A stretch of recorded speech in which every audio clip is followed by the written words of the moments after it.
So we got All We Need, Odessa on the Spicy Sports Show with Sam Cerrone and Tom Crane on Spreaker Radio.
And welcome back to the Spicy Sports Show with Sam Cerrone and Tom Crane, coming to you live from Portland, Oregon and Lancaster, Pennsylvania. It's almost 7 o'clock here on the West Coast, so almost 10 back east. So final topics of the day. Actually, before we do that, we'll just give you an update on the scores, what we got here right now. It was 26-20. Western Michigan over Ohio. It's in the fourth quarter to start it, and it's still 7-0. Washington over Colorado in the Pac-12 championship game. So you can catch both those games on your television. That'd be pretty awesome. Pretty good Friday night. So, final topics of the day. Get a little serious. So, Tommy, who you got? What do you got for your final topic? The big thing that happened this week was the shooting death of former USC Trojans and New York Jets running back Joe McKnight in the New Orleans suburb. If you haven't heard, there was an incident that was started on a nearby bridge due to road rage between a 54-year-old man named Ronald Gasser and Joe McKnight. Some people on the scene saw that they were having a heated argument, and authorities came and found McKnight dead. Unfortunately, there were 3 shots through his window, and the 54-year-old decided to relinquish his gun, and he was released today. He was released overnight, which sparked a lot of criticism. The reason being was that it might have just been in defense that he was protecting himself. So a lot of people still think that he should be in custody still. And it just brings up what every sports player has to deal with, which is violence in general, whether it be domestic, whether it be in a club. It's unfortunately, you have to act like you're the top dog. You're tough. You're able to handle everything and anything that comes at you. We, the common folk, still have road rage as well. We get in heated arguments. We have guns in our cars, possibly. We have crowbars and stuff. This just was an unfortunate incident that happened to a 28-year-old Joe McKnight. He, close to our age, knowing that he was shot because of a stupid situation like this is, I'm not going to call it pathetic, it's just sad. It's a disappointment to human nature in general that the fact that this person was shot and he was famous, he'll get a lot of publication. And I know it sounds like rambling, but the main issue that I see here is that just don't get into road rage. If you're mad, stay in your car. That is your safe zone. Don't get out. Don't try and fight somebody who you don't even know what they may be capable of. Think of yourself. Think of the people around you and who might miss you. Just be safe. Yeah. No, I mean, Tommy, that's a great one. Again, we can all relate to that from having road rage from time to time. So thank you for that one. That was really good. So my final topic of the day, you're probably not surprised. It'd be the Brazilian soccer team Chapecoense. Of course, if you haven't heard, I'm sure you have, 71 people did pass away in that crash in Colombia, which killed 19 players. So, of 22. There are actually a couple that were suspended, a couple that were injured that didn't even make the flight. Over the next 24 hours, I guess, of news, you start to hear different stories about what this team meant to the area in Brazil. Again, it's not a top European club. It's not even a top South American club. But to kind of put things in perspective for this club, they started off in the 1970s and made it back to the top flight of Brazil in 2014. And then this season they were to make the Copa Sudamericana final. They were in the final against a pretty good team from Colombia. That's essentially the equivalent, I would say, of a team out of nowhere making it to the Europa League, if you want to put it in European perspective. But you can kind of, based off what you've been hearing, I guess, and based off the different stories and perspectives that people have given, you kind of hear about, each individual players. There's, I guess, one player that could have gone to Europe to play, but wanted to play because he loved the club so much. Some players who were on the come up and were about to get European offers.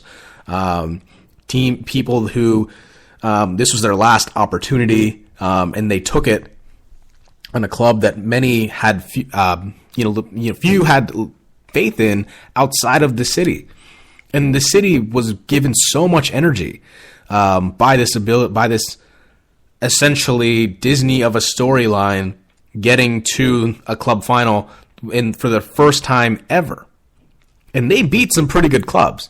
Again, this is a tournament I used to watch before the Champions League. And again, this is still a pretty competitive tournament. You beat teams from the Argentinian league and another Colombian team who are considered the premier teams in their respective countries. And yes, of course, again, pay respect to the other people that did pass away. But again, this is a sports show, which is why I'm mainly focused on that. It's kind of great to see the support of the soccer community outside of it because, yeah, we talk about who's better, Messi or Ronaldo. When it comes World Cup time, we represent our country.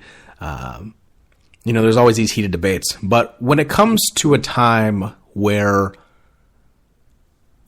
you need to be surrounded by people and that care and really unite, the soccer community itself is pretty remarkable. You see all the clubs that played tribute. Edison Cavani from Paris Saint-Germain took off his shirt and showed us the Chapecoense logo in support of them. And all the teams, again, as mentioned, one of the prettiest tributes I saw. I'm not a Liverpool fan, coming from a Chelsea fan, but their tribute to the Brazilian club was nothing short of phenomenal. So for Liverpool, that's pretty awesome. I think for this club, it's going to be really difficult to move forward, obviously, especially with, I guess, one of the bigger topics, again, not to move away quickly from it, but how are they going to field a team moving forward? There have been several reports that players, the Brazilian league in general, the Brazilian league has been willing to offer a couple players, each team would do so, on a free transfer. Typically, to do a transfer does cost money. That's the nature of the soccer business. But they would loan out 2 or 3 players to for each team to play for this club. And on top of that, there have also been reports that this team should not be relegated for any reason for the next 3 years to give them enough time to rebuild and actually be competitive. Because let's be honest here, they're not going to be competitive next year. They may not be competitive the year after that. I think it's been fascinating to kind of see it's a small Brazilian club, but it makes, as soccer fans, and as a soccer fan myself, of course, it's really provided a bigger picture. And again, as mentioned, you see the different stories of the different players as well going back to that. There was a player who found out he was going to be a father about a week before this happened, which is so tragic. You saw the videos of the celebration when they made it to their first ever tournament championship in the club's history, which is a huge deal to this club. And of course, you saw videos of the vigil that happened this week, and just some powerful images. One of the most powerful ones I saw was a little boy sitting in the stands with his head down, because essentially, in his mind, those players were his heroes. They may not mean a lot to us because we may not know them, but this kid grew up with them, grew up in their community, and now they're gone. So it really brings a whole the big picture where, again, as much as we love the rivalries, and you have Real Madrid, Barcelona tomorrow, and Manchester City, Chelsea tomorrow as well, the soccer community as a whole is clearly united in terms of tragedy. We really are a tight community, and that's why I love the sport so much.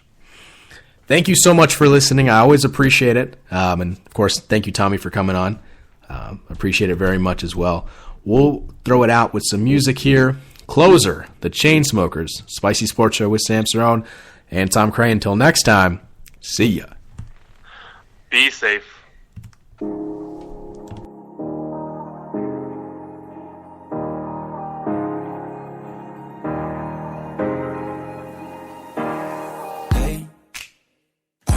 Just fine before I met you. I drink too much and that's an issue, but I'm okay. Hey, you tell your friends it was nice to meet them, but I hope I never see them again.